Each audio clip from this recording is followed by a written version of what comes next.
평안하셨죠? 제가 진짜로 정말 어제 딱 와서 말씀 준비 좀 더 하는데 뭔가 낯선 거예요. 교회가 이렇게 일주일 완전히 비었다고 와서 그런지 아니면 성도님들하고 통화도 안 하고 못하고 이렇게 찾아뵙지도 못해서 그런지 너무 낯선 거예요. 그래서 이상했는데 하여튼 이렇게 다시 만나서 뵙게 돼요. 다시 반갑습니다. 네. 오늘 우리 하나님 말씀 함께 나누도록 하겠습니다. 하나님 말씀은 사무엘상 17장 12절부터 49절, 조금 긴 본문인데요. 우리 찾으셔서 함께 교독하도록 하겠습니다. 사무엘상 17장 12절로 49절 말씀입니다. 찾으시면 자리에 나셔서 한번 우리 같이 교독하도록 하겠습니다. 제가 먼저 읽겠습니다. 다윗은 유다 베들레헴의 에브람 사람 이세라 하는 사람의 아들이었는데 이세는 사울 당시 사람 중에 나이가 많아 늙은 사람으로서 8 아들이 있는 중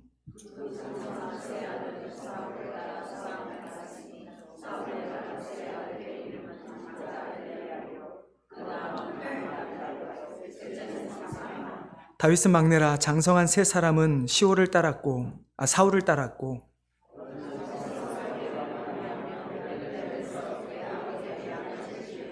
그 블레셋 사람이 40일을 조속으로 나와서 몸을 나타내었더라.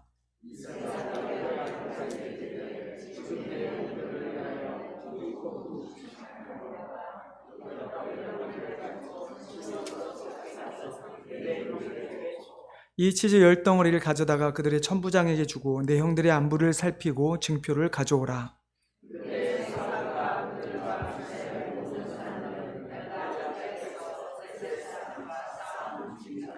다윗이 아침에 일어나서 일찍 일어나서 양 지키는 자에게 맡기고 이새가 명령한 대로 가지고 가서 진영에 이른즉 마침 군대가 전장에 나와서 싸우려고 고함치며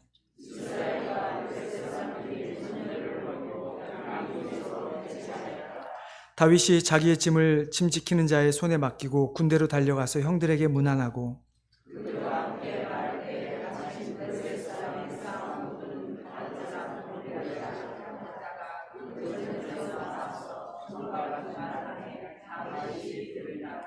이스라엘 모든 사람이 그 사람을 보고 심히 두려워하여 그 앞에서 도망하며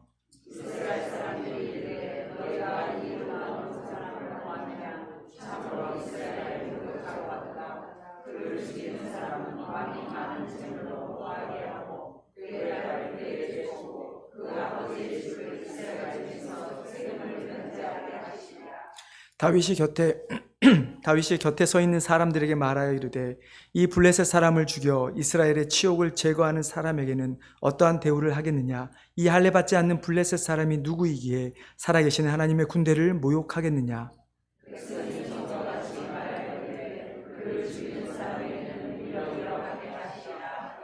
큰형 엘리압이 다윗이 사람들에게 하는 말을 들은지라 그가 다윗에게 노를 바라여 이르되 내가 어찌하여 이리로 내려왔느냐? 들에 있는 양들을 누구에게 맡겼느냐? 나는 내 교만과 내 마음의 완악함을 아노니 내가 전쟁을 구경하러 왔도다.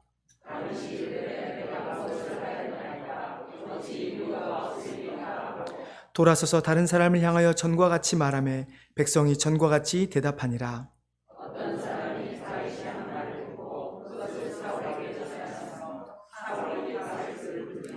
다윗이 사울에게 말하되 그로 말미암아 사람이 낙담하지 말 것이라. 주의 종이 가서 저 블레셋 사람과 싸우리이다 하니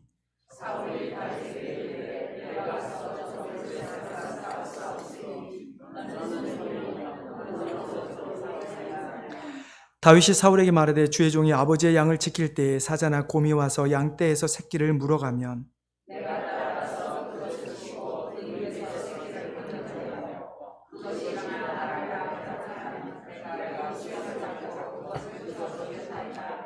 주의 종이 사자와 곰도 쳤은즉 살아계시는 하나님의 군대를 모욕한 이 할례 받지 않는 블레셋 사람이리이까 그가 그 짐승이 하나와 같이 되리이다.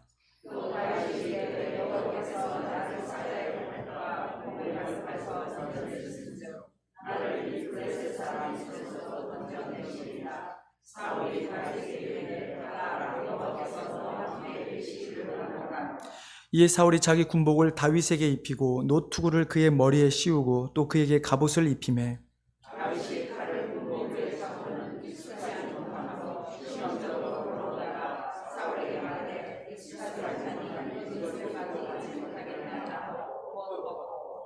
손에 막대기를 가지고 시내에서 매끄러운 돌 5을 골라서 자기 목자의 제구 곧 주머니에 넣고 손에 물매를 가지고 블레셋 사람에게로 나아가니라.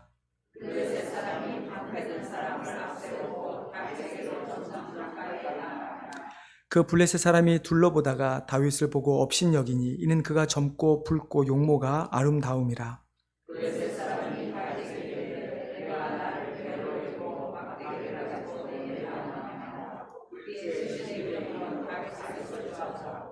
그 블레셋 사람이 또 다윗에게 이르되 내게로 오라. 내가 내 살을 공중의 새들과 들짐승들에게 주리라 하는지라.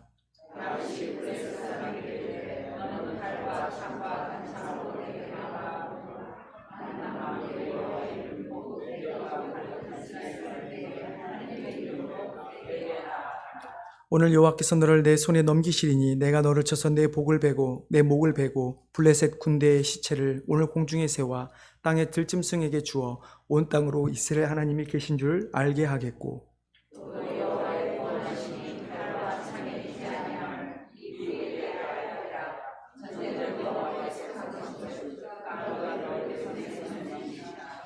블레셋 사람이 일어나 다윗에게 마주 가까이 올 때 다윗이 블레셋 사람을 향하여 빨리 달리며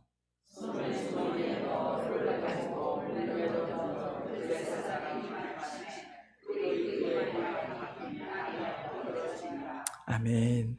예, 자리에 앉아주시기 바랍니다. 예, 제가 한번 기도하겠습니다. 하나님 감사합니다. 오늘도 우리가 하나님의 말씀을 듣기를 원합니다.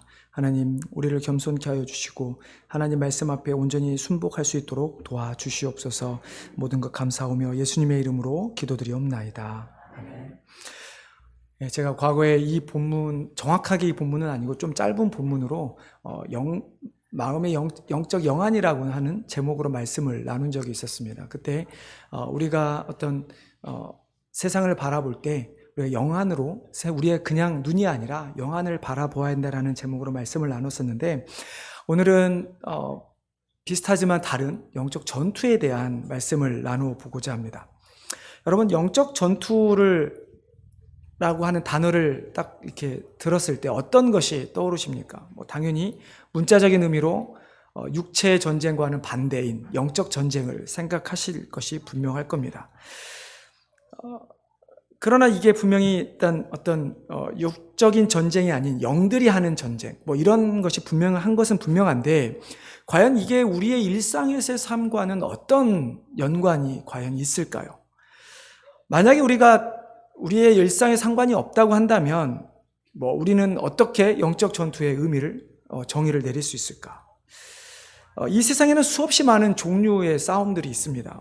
개인의 싸움부터 시작해서 기업 간의 싸움, 혹은 지금 아직도 끝나지 않은 우크라이나와 러시아와 같은 국가 간의 싸움이 있습니다. 그러나 이런 세상의 수많은 싸움들 가운데 우리 성도들에게는 하나의 싸움이 더 주어져 있죠. 그것이 바로 영적 싸움입니다.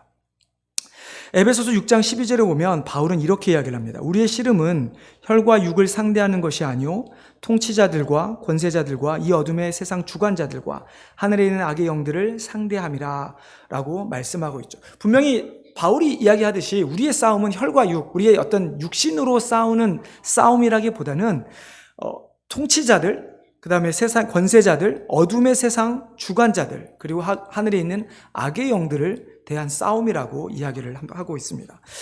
솔직히 이게 조금은 이해하기 어렵습니다. 왜냐하면 이 말 자체에서 어떤 어둠의 세상 주관자들 혹은 하늘에 있는 악의 영들이라고 하는 이 표현들은 우리가 너무나 쉽게 그냥 사단이라고 딱 매치를 시켜서 하면 끝날 일인데, 바울이 이야기하기를 통치자들과 권세자들에 대한 싸움 또한 우리의 혈과 육의 싸움이 아니라 우리가 싸워야 할 영적 싸움이라고 이야기를 하고 있죠.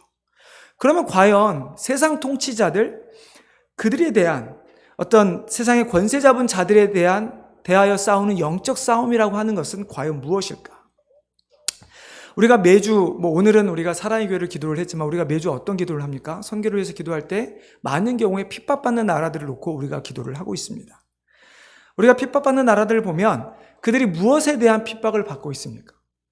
기독교, 즉 예수 그리스도를 믿는다는 그 이유 하나 때문에 그 나라를 다스리는 지도자들, 권세자들 뿐만 아니라 수없이 많은 어떤 권력자들에게 핍박을 당하고 있다고 하는 것을 우리가 계속 나누고 있죠. 이처럼 바울이 말하는 어떤 그런 우리가 쉽게 알 수 있는 영적 싸움 외에 통치자들과 권세자들과의 싸움 또한 우리가 그 가운데서 우리가 하나님을 온전히 믿을 수 있는 그 싸움을 싸우고 있느냐에 따라서 그것이 영적 싸움으로 나눠질 수가 있는 것이죠. 근데 여러분, 감사하게도 이 영적 싸움의 결과가 이미 나와 있습니다. 여러분, 결과가 무엇입니까? 우리가 전쟁이라고 하면 지금 러시아와 우크라이나가 아마 대표적인 예인 것 같아요. 러시아가 아마 단기간에 우크라이나를 정복할 거라고 다들 예상을 했지만, 그러나 보니까 결코 강대국이라고 해서 무기가 많다고 해서 전쟁을 쉽게 이기지는 못하는 것 같습니다. 감사하게도 우리가 싸울 영적 싸움은 그러나 우리의 힘으로 싸우는 것이 아닙니다. 우리가 가지고 있는 무기 혹은 내가 사단과 싸워서 하는 것이 아니라 이미 이 영적 싸움은 결론이 나 있다라는 것이죠. 여러분, 누가 이겼습니까? 네, 예수님께서 이 땅에 오셔서 죽으시고 부활하심을 통해서 죽음의 세상의 모든 영적 권세들을 다 이기셨다는 것이죠. 그렇기 때문에 이미 이 싸움은 하나님의 승리로 끝난 싸움입니다. 근데 문제는 이렇게 영적 전쟁의 어떤 결과가 끝났음에도 불구하고 왜 우리는 영적 싸움을 해나가야 하는 것인가 하는 것이죠. 만약 이미 하나님이 다 이기셨기 때문에 나하고는 상관없어 라고 해버린다면 아마 오늘 설교의 내용은 아무런 도움도 되지도 않을 것입니다. 그러나 하나님께서 물론 이미 하나님의 승리로 끝난 싸움이지만 하나님께서는 예수 그리스도가 이 땅에 오시기 전까지, 즉 예수 그리스도가 재림하시기 전까지 이 영적 싸움을 끊임없이 하도록 허용하셨다는 것이죠. 무슨 말이냐면 우리가 예수 그리스도를 믿었지만 예수님이 재림하셔서 이 세상을 심판하기 전까지 하나님은 사단들을 이 땅에서 활동하도록 허용해 두셨다는 것입니다. 그렇기 때문에 이미 예수 그리스도라는 한 분으로 영적 전쟁의 승리의 그 필요 충분 조건은 다 충족되었지만 우리는 그 필요 충족된 그걸 가지고 우리는 이미 승리한 싸움을 다시 싸우면서 가는 것입니다. 그러면 어떤 의미일까요? 결국 우리는 이 땅에서 여전히 내가 가지고 있는 죄성, 사단의 그 공격으로부터 내가 하나님의 자녀로서 마땅히 살아갈 삶을 살아가는 것, 이것이 사도 바울이 우리에게 이야기하고 있는 영적 싸움인 것이죠. 더더욱 하나 더 추가해야 될 것은 우리가 이 땅에 아직도 복음을 듣지 못하고 있는 수많은 사람들에게 복음을 전하는 그날까지 우리는 영적 싸움을 해나가야만 하는 것입니다. 오늘 본문은 너무나 잘 알고 있는 본문이죠. 다윗과 골리앗의 전투 장면입니다. 어떤 분들은 어떤 다윗이라고 하는 영웅을 소개하는 어떤 그런 좀 미국에서 좋아하는 마블 영화처럼 어떤 그런 장면일 수도 있겠지만, 그러나 오늘 본문에서 우리가 깨달아야 하는 것은 영적 전투에 대한 본질에 대한 것이죠. 오늘 읽은 본문에 나오는 전쟁, 이스라엘과 블레셋은 참 너무나도 많은 전쟁을 했던 두 나라입니다. 어떻게 보면 나라가 생길 때부터 시작해서 그때까지 싸워온 것 같아요. 끊임없이 전쟁을 하고 있습니다.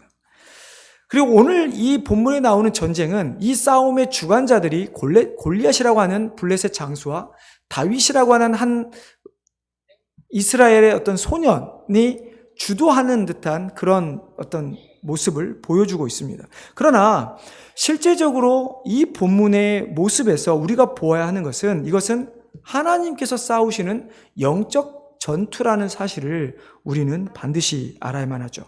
우리가 그것을 먼저 전제를 하고 오늘 본문을 통해서 우리가 영적 전투를 어떻게 이길 것인가, 어떻게 승리할 수 있을 것인가, 우리가 계속해서 그 승리를 유지할 수 있을 것인가에 대한 말씀을 좀 한번 나누도록 하겠습니다. 영적 전투의 본질 첫 번째는 영적 전투라고 하는 것이 어떤 특정한 상황에서만 우리가 싸우는 것이 아니라 우리의 일상의 삶에서 일어나고 있고 그 일상에서 일어나는 전투를 우리는 반드시 준비해서 싸워야만 한다라는 것입니다. 여러분, 앞서 말씀했지만 이스라엘에 있어서 전투는 수시로 일어났었습니다. 출애굽 이후에 가나안 정복부터 시작을 해서 가나안 땅에 들어가서 왕정 정치가 시작된 이래 이스라엘이 멸망하기까지 정말 셀 수 없는 전쟁을 한 나라가 이스라엘입니다. 우리나라도 비슷하죠. 수없이 많은 왜구와 그 다음에 중국과의 수많은 끊임없이 전투를 해왔었습니다. 자, 이런 많은 전쟁을 보면서 이스라엘 백성들은 어떤 생각을 했을까요? 여러분들의 삶에서 여러분이 사시는 동안에 그냥 6.25라고 하는 전쟁 하나가 아니라 정말로 이스라엘 백성들의 삶에 끊임없이 있는 것처럼 하루가 멀다 하고 해마다 전쟁을 한다면 여러분 하는 백성이라고 생각해 보십시오. 여러분 어떤 생각이 들겠습니까? 아마 그냥 또 싸워야 될 전쟁이네.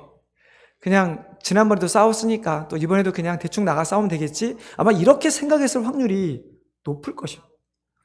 근데 다윗은 달랐습니다. 다윗은 이 싸움을 보자마자 특별히 골리앗이 나와서 도발을 하는 그 장면을 봤을 때 다윗은 물론 직접적인 전쟁을 한 번도 경험하지 못했기 때문에 했을지는 모르겠지만 다윗은 그 싸움을 단순히 이스라엘과 블레셋의 싸움이 아니라 하나님이 싸우시는 영적 전쟁으로 다윗은 바라보게 되었습니다. 그가 그렇게 바라보게 될 수 있었던 이유는 그가 일상의 삶에 있어서 항상 깨어 있었기 때문입니다. 여러분, 영적 전투라고 하는 것은 어떤 우리가 삶에서 살아가다가 갑자기 우리에게 찾아오는 것이 아닙니다. 우리는 살아가면서 어려움을 닥치면 마치 그것을 우리가 영적 전쟁이라고 오해하는 경우가 참 많이 있습니다. 몸이 아프거나 사업이 안 되거나 관계가 깨지거나, 그러니까 내가 예상하지 못한 상황에 도달을 했을 때 갑자기 그 순간 내가 뭘 잘못했지?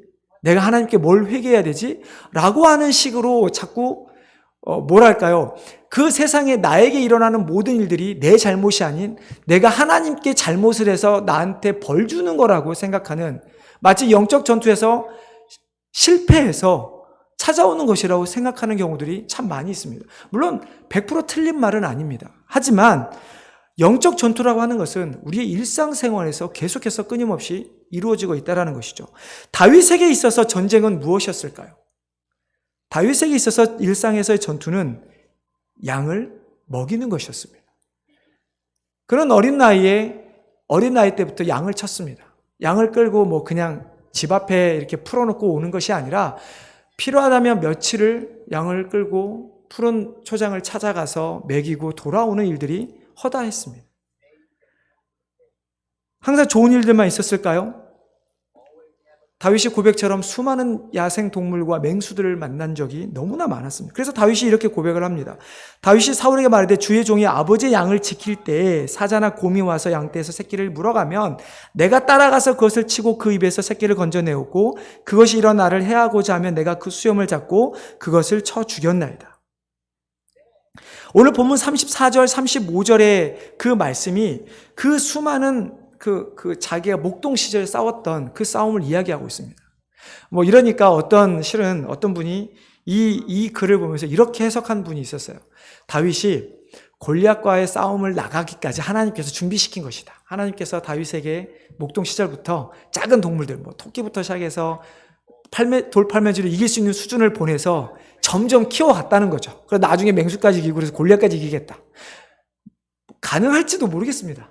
근데 아무튼 그러나 중요한 것은 다윗이 단순히 맹수와의 싸움에서 이긴 것이 아니라 그는 매일매일의 그 맹수들과 싸움 가운데서 하나님의 역사하심을 누렸고 그 순간 그는 영적 전투에서 승리했다는 것을 그는 분명히 알고 있었다는 것입니다. 그래서 37절에 다윗이 이렇게 고백을 하죠. 또 다윗이 이르되 여호와께서 나를 사자의 발톱과 곰의 발톱에서 건져내셨은즉 나를 이 블레셋 사람의 손에서도 건져내시리이다. 다윗은 이 블레셋과의 전투 또한 여전히 자신이 양을 치며 싸웠던 맹수와의 싸움에서 연장선상이었을 뿐이지 더 특별한, 우리가 소위 아까 말씀드렸죠. 우리가 아프거나 어떤 어려움 당했을 때 느끼는 그런 특별한 전투라고 그는 생각하지 않았다는 것입니다. 다윗은 골리앗과의 싸움을 사람 대 사람으로 싸우는 전투가 아니라 하나님과 어떤 이방 신과의 싸움으로 다윗은 초점을 맞췄다는 것이죠. 그래서 어떻게 보면 다윗은 골리앗과의 싸움에서도 담대하게 나갈 수 있었던 것 같습니다. 그가 믿었던 것은, 그러니까 그가 상대했던 것이 자신이 싸워야 될 대상을 보았다면 다윗은 싸우지는 못했겠지만, 그러나 자기는 자신이 싸워야 할 대상이 아니라 자신이 싸울 수 있도록 도우시는 하나님을 보았기 때문에 그는 이 전투를 당당하게 나갈 수 있었다는 것입니다. 다윗이, 여러분, 맹수하고 싸웠을 때 만약에 다윗이 그래, 난 힘이 세, 내 돌팔매질은 세계 최고 수준이야, 막 이러면서 자신의 힘을 믿었다고 하면 어떻게 됐을까요? 그러나 아마 영적 교만의 죄에 빠졌을 것입니다. 또한 반대로 어떤 그런 맹수들 앞에서 무서워 떨며 도망을 쳤다면 어떻게 했을까요? 하나님이 도와주시지 않아서, 나와 같이 싸워줄 누군가가 없어서, 나는 너무 어려서 라고 하는 식의 핑계를 댔다면 어땠을까요? 그는 아마 영적 무지함에 빠졌을 것입니다. 여러분, 우리의 삶에서 우리가 가장 많이 실수하는 부분이 바로 그 두 가지입니다. 영적 교만함과 영적 무지함. 내가 기도하면 모든 걸 다 할 수 있어 라고 하는 것들. 나는 다 알아. 혹은 내가 이거 아무리 기도한다 한들 하나님께서는 들어주지 않을 거야. 결국 내가 내 힘으로 해야 돼 라고 하는 이 영적 교만과 영적 무지함은 결국 우리를 하나님으로부터 떠나게 하는 요소들입니다. 지금 그 블레셋 앞에 전투에 나갔던 이스라엘 백성들이 지금 이 상태에 놓여 있었다는 것이죠. 과거에 전쟁에 승리할 때는 자신들이 승리한 것처럼, 그러나 지금 자신들보다 더 강한 대적의 앞에 놓이자 아무것도 할 수 없다라는 생각들. 이 영적 교만함과 무지함. 그래서 그들의 모습을 보면 너무 쉽게 알 수 있는데요. 11절에 보면 사울과 온 이스라엘 블레셋 사람이 이 말을 듣고 크게 놀라 크게 두려워하니라. 24절 이스라엘 모든 사람이 그 사람을 보고 심히 두려워하여 그 앞에서 도망하니라. 33절 사울이 다윗에게 이르되 내가 가서 저 블레셋 사람과 싸울 수 없으리니 너는 소년이요 그는 어려서부터 용사이니라. 그들의 모습은, 그들의 머리 가운데는 다 불가능하다는 생각밖에 있지 않았습니다. 그들의 머릿속에 하나님이 없었고, 그저 그들과 나의 어떤 그 전쟁에 싸울 수 있는 어떤 수준의 군사력을 비교하면서 우리는 할 수 없어 라고 하는 것이 그들의 결론이었다는 것입니다. 그러나 매일매일의 삶에서 하나님의 전투를, 하나님께서 싸우심을 경험했던 다윗은 그 전투도 하나님께서 하시고 싸워서 이길 거라는 확신을 가지고 그 전투에 나가게 된 것이죠. 여러분, 우리들 일상으로 한번 돌아가 보겠습니다. 여러분들은 일상에서 이렇게 영적 전투를 하고 계십니까? 여러분들이 매일매일 일하는 그 상황에서 내가 정말 이것을 하나님께서 도우셔서 내가 매일매일의 삶에서 싸우면서 이기고 있다라고 생각하십니까? 아니면 그냥 출근해서 일하고 도장 찍고 또 퇴근하고 집에 오고 또 쉬고 그 다음날 일어나서 또 출근하고 어떤 이런 반복적인 것만 생각하고 있지는 않습니까? 저도 말씀을 준비하면서 제 목회 생활 한 12년을 돌아보았습니다. 물론 목회뿐만 아니라 저의 어렸을 때 신앙생활을 돌아보았는데 저도 이제 목회자 가정에서 자랐고 벌써 목사 안수를 받고 목회한 지 12년이 지나가다 보니까 저도 모르게 그냥 다 안 듯한 느낌을 가지고 행동하는 것들이 너무 많았더라고요.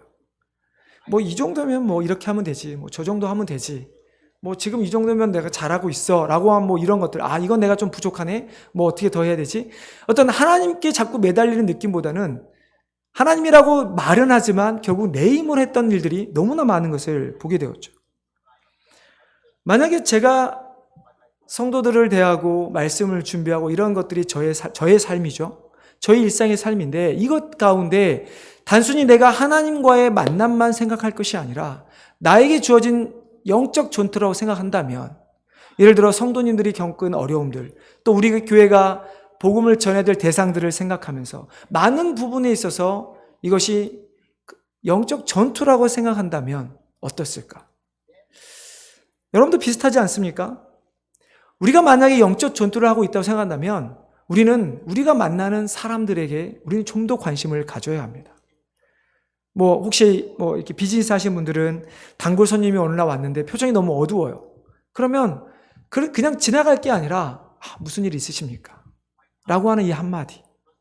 여러분 직장에서 일하는 가운데 그냥 매일매일 보고 그냥 뭐 일하니까 넘어가는 그게 아니라 내가 정말 저 사람이 믿지 않는 사람이라면 저 사람을 내가 위해서 복음을 위해서 전파를 위해서 기도하고 있다면 그 사람에 대해서 우리는 더 신경을 써야 한다는 것입니다.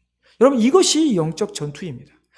단순히 우리가 무기를 들고 싸움을 나가고 진짜 핍박받는 나라에 가서 싸우는 그것만이 영적 전투가 아니라 내가 매일의 삶에서 내가 만나는 사람들과 함께 하나님의 복음을 나눌 수 있어야 되는 그 순간, 내가 깨어 있어서 그들을 예수 그리스도의 사랑으로 보듬을 수 있어야 되는 그 순간들을 우리가 계속 경험을 할 때가 그것이 바로 영적 전투라는 것이죠. 정말 우리의 영적 전투에 둔감한 삶을 살지 않게 되기를 바랍니다. 정말로 매일의 삶에서 그냥 지나가는 삶이 아니라 그 삶에서 하나님께서 나에게 주시는 전투를 바라볼 수 있게 되기를 바랍니다. 두 번째로 영적 전투의 본질은, 영적 싸움은 우리 자신을 위한 싸움이 아닙니다. 이것은 하나님을 위한 싸움입니다. 그렇기 때문에 내가 원하든 원하지 않든 우리는 하나님의 백성으로서 반드시 영적 싸움에 참여해야만 하는 것이죠.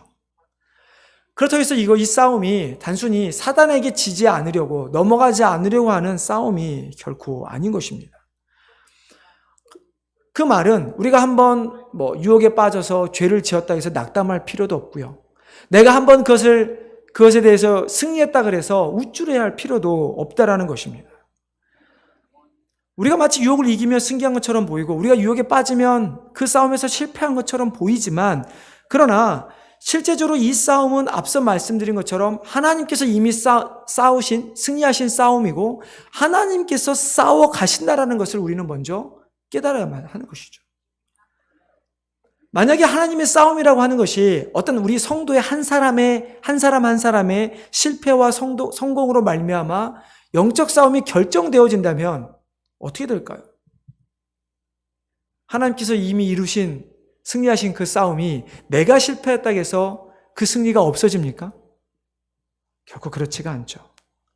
자, 그러면 우리가 반드시 짚고 넘어가야 할 것은, 내가 지금 싸우는 이 영적 싸움이 나의 영성을 위한 싸움이냐, 아니면 정말 하나님께서 우리에게 맡겨주신 싸움, 하나님을 위한 싸움인가 하는 것을 반드시 그 차이를 먼저 알아야만 하는 것입니다. 하나님을 위한 싸움이 아니라면 어떻게 될까요? 자, 나를 위한 싸움이다. 그러면 그 싸움에서 이겼을 때 수혜자는 누구입니까? 나입니다. 내가 싸워서 내가 그 전리품들을 다 갖게 되는 것입니다. 그러면 내가 싸움의 목적에서 내가 왜 싸워야 되는지, 무엇을 가지고 싸워야 되는지 다 모든 결과가 나에게 달려있는 것입니다. 결국은 내 중심에 하나님이 아닌 내가 하나님이 되어서 그 모든 싸움을 싸워가게 되는 것이죠. 단순한 논리일지 모르겠지만, 그렇기 때문에 나를 위해 싸우는 것이 아닌 우리는 하나님을 위해 싸운다라고 하는 것을 깨닫는 것이 아주 중요한 것이죠. 하나님을 위한 싸움이다라고 했을 때 결국 어떻게 됩니까? 내가 전쟁의 주체자가 아니라 나는 하나님의 도구로서 전쟁에 참여하게 되는 것입니다. 즉, 군대를 이끄는 장군, 대통령은 하나님이신 것입니다. 우리가 보기에 뭔가 맞지 않지만 하나님께서 너 여기 이렇게 해라고 했을 때 우리는 순종하면서 싸워야 할 병사라고 하는 것이죠. 우리가 그것을 깨닫게 된다면 우리가 주어진 영적 싸움에서 내가 어떻게 싸워야 할지를 고민할 게 아니라 다윗처럼 하나님께서 어떻게 하시지, 무엇을 하실지를 기대하는 것이 우리가 이 싸움이 하나님의 싸움이라고 하는 것을 인정하는 모습이 된다라는 것이죠. 하나님께서 이미 예수를 통해서 이미 이 싸움을 승리하셨습니다. 여러분, 만약에 이스라엘 백성들이 이것을 알았다라면 어떻게 했을까요? 그들의 반응은 어땠을까요? 그들은 다윗처럼 아마 담대하게 전쟁에 나갔을 것입니다. 마치 바울이 고백했던 것처럼 혈과 육의 싸움으로만 보지 않았다면, 골리앗을 보지 않았고 그 뒤에 계신 하나님을 보았다면 그들은 하나님을 모욕하는 골리앗을 앞에서 다윗처럼 울분을 토하고 뛰쳐나갔을 것입니다. 여러분, 우리의 모습이 이래야만 하는 것입니다. 우리가 어떤 작은 어떤 세상의 것에 우리가 욱하고 싸우고 이런 것이 아니라 정말 하나님에 대한 도전을 했을 때 그 하나님에 대한 도전에 대해서 우리는 응당히 울분을 토하며 싸우며 나아가야만 하는 것이죠. 저는 저희 교단이 그래서 너무나 감사합니다. 이번에 총회에서 보고 온 것도 아까도 말씀을 드렸지만 그런 모습이 있기 때문에 이게 사람의 싸움이 아니라 하나님의 싸움이구나. 영적 싸움이라는 것을 느끼게 되는 것입니다. 다윗은 골리앗이라고 하는 한 사람의 용장, 그의 거대함과 싸운 것이 아닌 하나님을 모욕하는 자들과 싸우는 영적 싸움을 그는 싸우게 된 것이죠. 그러면 여러분, 우리가 하나님을 위해 싸운다 하는 것은 어떤 의미일까? 어떤 우리 인간이 가지고 있는 최고, 내가 생각하는 절대적 가치, 어떤 이것이 하나님의 싸움일 것인가? 아니면 그런 것들이 아니라 하나님께서 나에게 말씀하신 것이 하나님의 영적 싸움인가? 만약에 우리가 하나님께서 말씀하신 것이 영적 싸움이라고 한다면 우리는 바울이 고린도전서에서 이야기한 것처럼 그런 싸움을 싸워야 합니다. 우리가 먹든지 무엇을 마시든지 무엇을 하든지 다 하나님의 영광을 위하여 하라. 이것이 영적 싸움입니다. 우리가 먹는 거, 마시는 거, 하는 모든, 즉 우리의 삶 가운데서 하나님께 영광을 돌리는 것이 우리가 싸워야 될 영적 전투라고 하는 것이죠. 자, 그러면 먹든지 마시든지 무엇을 하든지 영광을 산다는 것은 무슨 의미일까? 참 쉽지 않죠.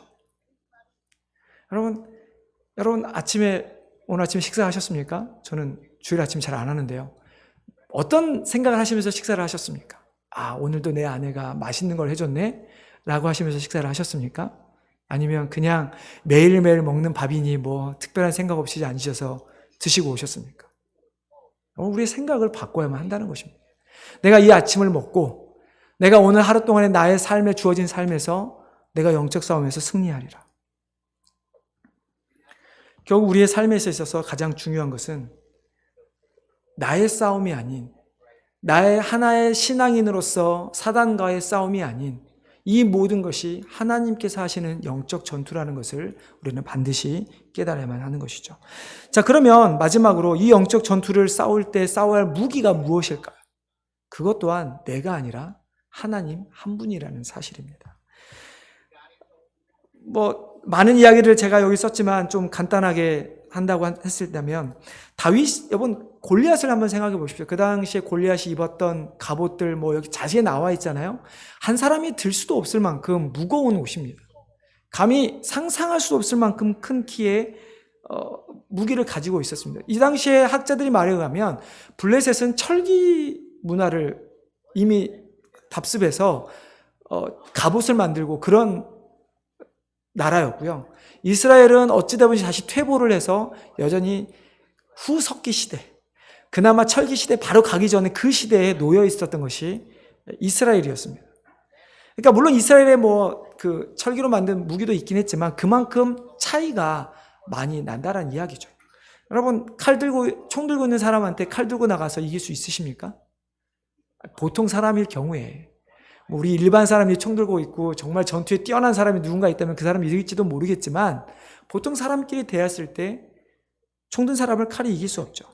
14살짜리 아이가 물맷돌 들고 가서 그만한 장비를 갖고 있는 사람을 이긴다라는 것은 말이 되지를 않죠. 그래서 골리앗도 코웃을 친 것이죠. 기껏해야 내가 나를 개로 여기고 막대기 들고 나오냐? 내가 너를 죽여서 들깨밥을 만들어버리고 말겠다. 이런 이야기를 합니다. 자, 우리는 어렸을 때 신앙생활한 나머지 다윗이 물맷돌을 잘해서 던져서 이긴 것으로 너무 각인되어 있습니다. 여러분 45절 말씀 우리 찾아서 한번 같이 읽어보겠습니다. 45절입니다. 자, 시작.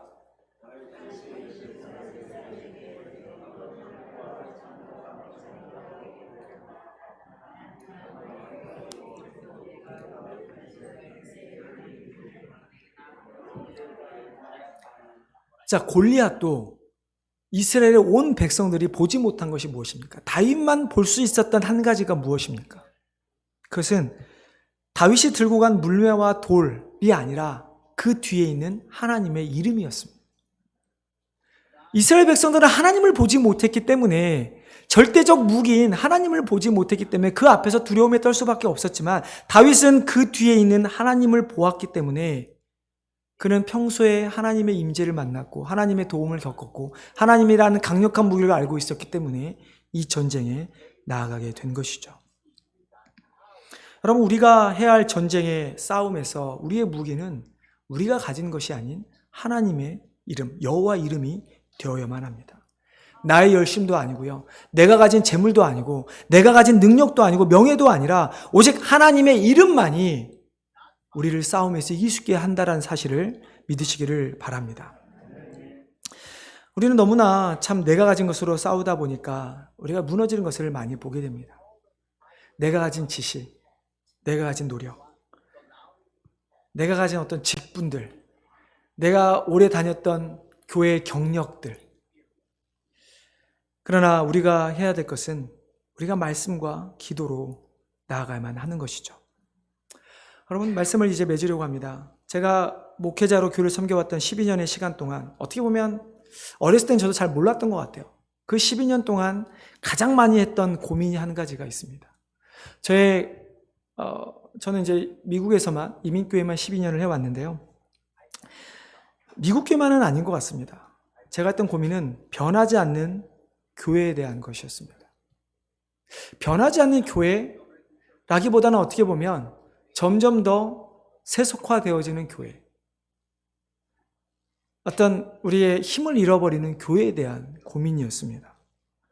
정말 교회가 세상에 복음을 들고 나가서 복음을 전하고 하나님의 나라를 확장하는 것이 우리의 어떤 마지막 골이 되어야 되는데, 우리 싸움이 되어야 되는데, 어느 순간부터 우리는 많은 교회들이 수적 부흥에 연연하고 혹은 어떤 직분에 연연하거나 아니면 혹은 다 필요 없이 그냥 나만 편안하면 돼라고 하는 식의 생각으로 교회의 문턱을 넘어오는 분들이 너무나 많이 있게 되어버렸습니다.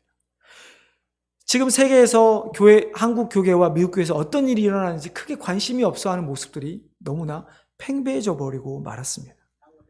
왜 젊은이들이 떠나가는지, 왜 어떤 일이 미국에 일어나는지. 한 가지만 말씀을 드리면, 오늘 여기 없는 이야기인데요. 아마 김경호 장로님이 지금 통역할 때 좀 어려우실지도 모르겠습니다. 어떤 일이냐면 저희가 미국에서 많은 교회들이 더 이상 이민자가 없어서 교회의 성도 수가 줄어든다고 이야기를 합니다. 여러분, 통계를 보시면 이민자 수는 계속 늘어나고 있습니다. 그러니까 과거에는 한국에서 이민 신청을 다 해서 그 그린카드를 받고 오는 이민자의 수가 많았다고 한다면 지금은 공부하러 오고 뭘로 오고 어떤 이유가 또 와서 정착해서 여기서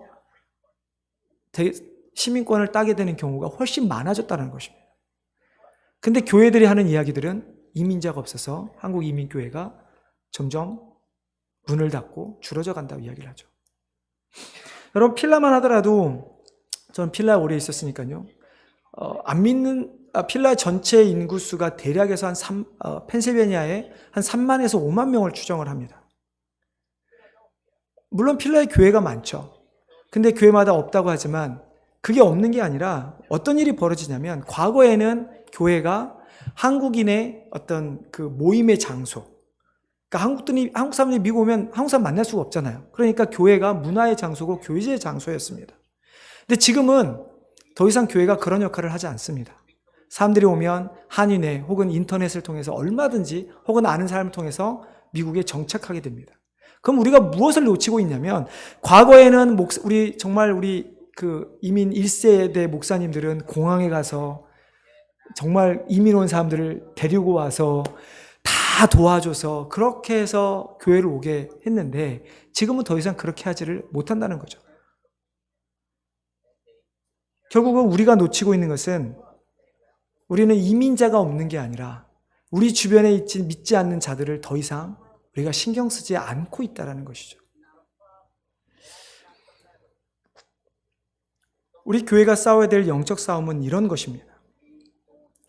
우리만 편하게 지내고 있는 것이 아니라 오히려 우리가 복음을 전하지 못하는 것 때문에 정하지 못한 나의 연약함 때문에 우리가 끊임없이 스트러글링하면서 고민하면서 하나님 앞에 나아가는 것이 우리가 싸워야 될 영적 싸움인 것입니다.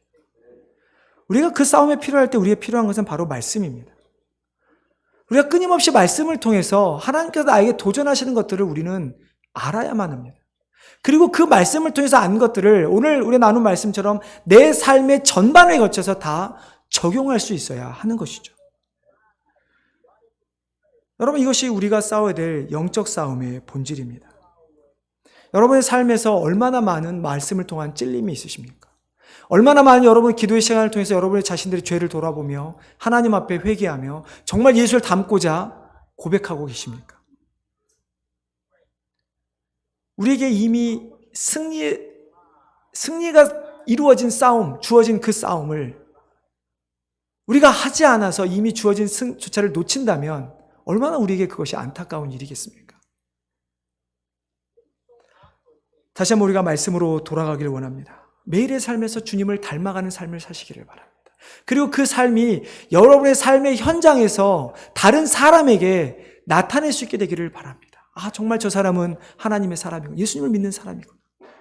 아, 정말 저 사람은 너무나 배려하는 사람이구나. 따뜻한 사람이구나. 하나님께서 찾으시는 그 한 사람, 여전히 나의 복음을 들고 세상에 나갈 수 있는 찾으시는 그 한 사람, 추수할 것은 많으나 추수꾼이 없다라고 할 때 추수꾼이 될 수 있는 그 한 사람이 우리 모든 교회 성도님 되시기를 주님의 이름으로 축원합니다. 기도하겠습니다. 하나님 은혜를 감사를 드립니다.